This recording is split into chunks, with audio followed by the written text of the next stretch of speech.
we're all going through it, right? Even if those problems are mental health problems or if they're physical health problems, we are all going through something. And even if these problems are different, there is one thing that can help us all, and that is physical activity.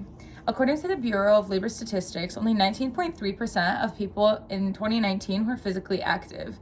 Physical activity has an abundance of positive effects on people's lives, like relieving stress, helping short-term with mental health issues, and even long-term stuff like preventing heart disease and type 2 diabetes.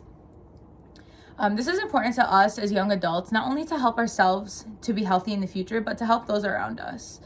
Today, I want to discuss the importance of physical activity and how we should all be active for at least 30 minutes a day, 5 days a week. There are many reasons that we should be active, the most prominent ones being how physical activity affects our mental health and how physical activity affects our physical health. The first point I'd like to talk about today is how physical activity affects our mental health. According to the primary care companion to the Journal of Clinical Psychiatry, exercise improves mental health by reducing anxiety, depression, negative mood, and by improving self-image and cognitive function. There's also other effects like helping sleep, helping focus, a bunch of other stuff just like kind of that affects everybody, not only people with mental health issues.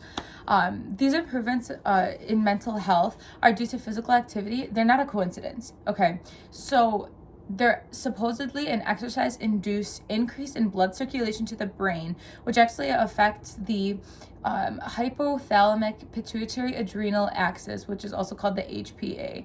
And this has an impact on the psychologic reactivity to stress. There's actual science behind this, so it's like, why wouldn't you take the exercise and put it in your own hands and really just help yourself to have a healthier life? Although exercise is not a miracle, though, there are so many important side effects rather than the negative ones, so the pros outweigh the cons.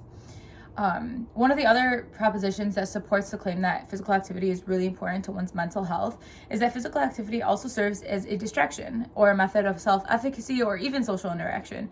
This is especially in like group gym, group exercise classes, and for those people who have significant or serious mental health issues. As said by Help Guide, even if somebody does not have any sort of mental health problem, regular physical activity can boost one's self-confidence, mood, outlook, and even just their mental well-being about the regular aspects of life. You don't have to be, depressed to exercise and then have those physical and mental pros that come with exercise. The second main point that I want to talk about are the physical effects of exercise on our bodies and how long-term they are. So the first one being, according to the CDC, if you walk or exercise at least 150 minutes a week, you are less likely to experience any type of those cardiovascular heart diseases, two of which being stroke and heart disease, which are the two leading causes of death in the United States. And then according to the American Disease Association, regular activity can prevent or delay the onset of type 2 diabetes. So this is not saying that it will stop it completely, right? But just being able to kind of prevent it and taking those preventative measures, why wouldn't you exercise?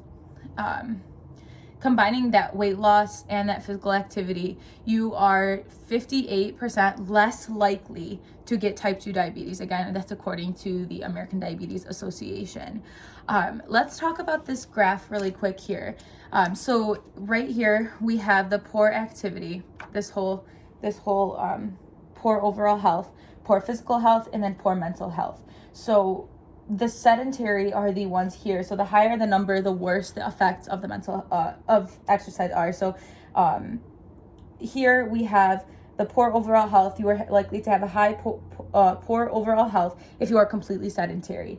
As if you are somewhat active, that's less likely. And if you meet the physical activity guidelines, you are less likely to have poor overall health, poor physical health, and poor mental health.